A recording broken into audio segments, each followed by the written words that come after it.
করে দিয়েছি, কালারটা কত সুন্দর আসছে। মিক্স করে নিলাম, দেখো ভালো করে সেটা ছেড়ে দেবো। Hello guys, welcome to my channel. তাহলে বন্ধুরা, আজকে রান্না করব আমি, এটা কি মাছ বলে আমি ঠিক জানি না। তোমরা যদি কেউ জেনে থাকো তাহলে আমাকে প্লিজ কমেন্ট করে জানাও যে এই মাছটা কি মাছ আছে। তাহলে আজকের এই ছোট মাছের বানাবো হাত মাখা চচ্চড়ি, ঠিক আছে। তাহলে প্রথমে আমি দেখো মাছটা কেটে ধোয়া হয়ে গেছে ভালো করে। এবার আমি এইভাবে রেখেছি, ওর মধ্যে একটুখানি আমি হলুদ দেব। দেখো সামান্য একটু হলুদ দিচ্ছি, সামান্য একটু নুন দিচ্ছি। এবার এটা ভালো করে মিক্স করে নিলাম। দেখো ভালো করে মিক্স করে নিতে হবে যাতে ভালো করে প্রত্যেকটা মাছে সুন্দর করে এটা মশলাগুলো মিক্স হয়ে যায়। দেখো আমি সুন্দর করে মিক্স করে দিয়েছি, কালারটা কত সুন্দর আসছে। এবার আমি এটা প্যান বসাবো। অবশ্যইভাবে আমার প্যানে তেল আছে, তাই আমি আলাদা করে প্যানের মধ্যে তেল দেব না। গ্যাসটা অন করে নিচ্ছি। এবার আমি মাছ চচ্চড়ির মধ্যে আমি একটুখানি আলু, দেখো আলুগুলো এইভাবে আমি কেটে নিয়েছি পাতলা পাতলা করে। তা আলুটা একটুখানি হালকা ফ্রাই করে নিচ্ছি যাতে ভালো করে সুন্দরভাবে আলুগুলো গলে যায়। প্রথমে আমি আলুগুলো দিয়ে দেব ফ্রাই করতে। তেলটা গরম হয়ে গেছে, দেখো এবার আমি আলুগুলো দিয়ে দিচ্ছি। সামান্য একটু হলুদ দেব যাতে সুন্দর কালার হোক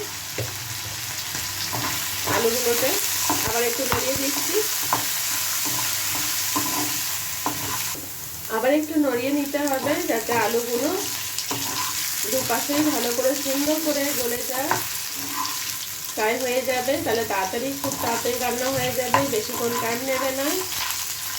আর এইভাবে আলুটা ফ্রাই করে রান্না করলে না তাহলে খুব টেস্টি হবে রান্নাটা। দেখো বন্ধুরা, আলুটা সুন্দর করে লাল হয়ে গেছে। এবার আমি আলুটা তুলে নেব।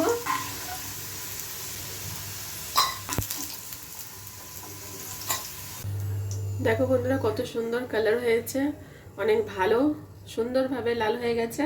এবার আমি এটা সাইডে রেখে এবার ওই একই তেলের মধ্যে দেখো যে মাছগুলো আমি নুন হলুদ লাগিয়ে রেখেছিলাম সেটা ছেড়ে দেবো।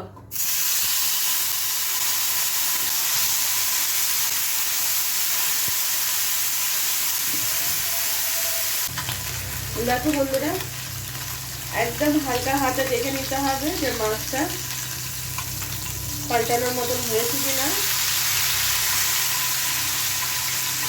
আস্তে করে পাল্টিয়ে দিতে হবে, তা নাহলে মাছগুলো ভেঙে যাবে।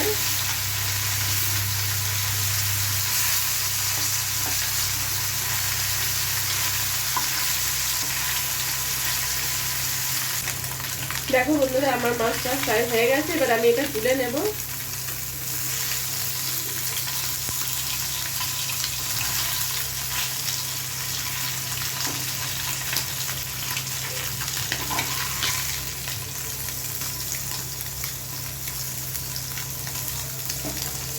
দেখো বন্ধুরা, মাছটা আমি তুলে নিয়েছি, একটা মাছ ভাঙেনি, সুন্দর করে মাছগুলো ফ্রাই হয়ে গেছে। এবার আমি এটা সাইডে রেখে প্রথমে আমি কিছুটা পেঁয়াজ দিয়ে দেবো। এবার একটু নেড়ে দিলাম। এবার দেখো হলুদ, গুঁড়ো লঙ্কা, জিরে পাউডার, স্বাদ অনুসারে নুন এটা দিয়ে দিলাম। এবার দিয়ে দিলাম আদা রসুনের পেস্ট, 1 চামচ মতন আদা রসুনের পেস্ট দিলাম। এটা আমি ভালো করে মিক্স করে নিলাম।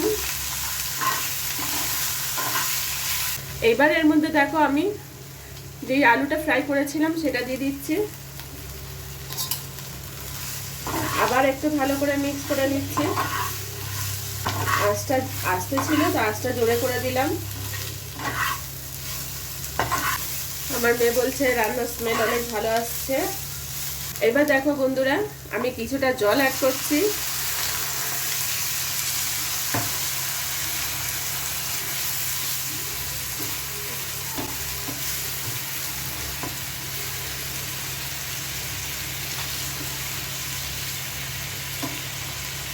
যাতে আলুটা বয়েল হোক। দেখো আমি এবার এর মধ্যে টমাটোগুলো দিয়ে দিচ্ছি।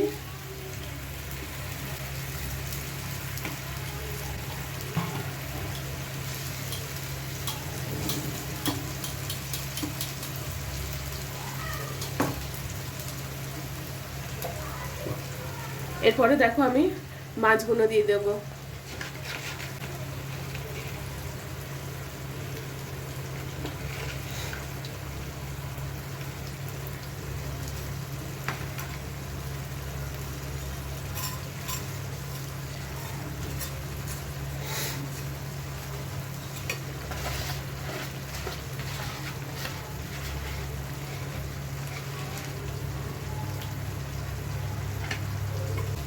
এবার একটু ধিমে আছে না বন্ধুরা, এটা একটু ঢেকে দেবো যাতে ধিমে আছে আলুগুলো বয়েল হয়ে যায়।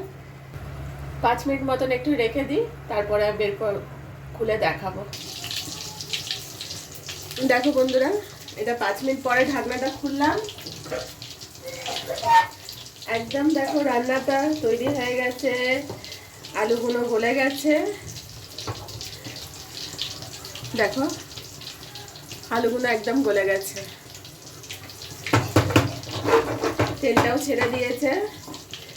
এটা নাড়ানোর কিছু দরকার নেই তো, দেখো এটা হালকা হাতে জাস্ট এমনি করে, শুধু এমনি করে দিলে হয়ে যাবে প্যানের মধ্যে।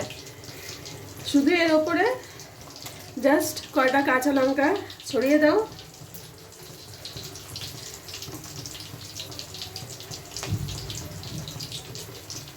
ব্যাস, আমার রান্না রেডি।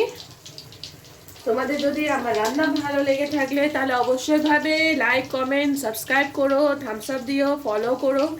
আর প্লিজ তোমরা পুরো ভিডিওটা দেখো আর সাবস্ক্রাইবটা অবশ্যই ভাবে করো। যদি আমার রান্না ভালো লেগে থাকলে তাহলে অবশ্যই থামস আপ দিও। আর সবসময় আমার পাশে থেকো এইভাবে। রান্না কেমন লেগেছে যদি ভালো লেগে থাকলে অবশ্যই ভাবে আমাকে জানাও। Thank you for watching. অনেক অনেক ধন্যবাদ তোমাদের সকলকে, সবসময় আমার পাশে থেকো। Thank you.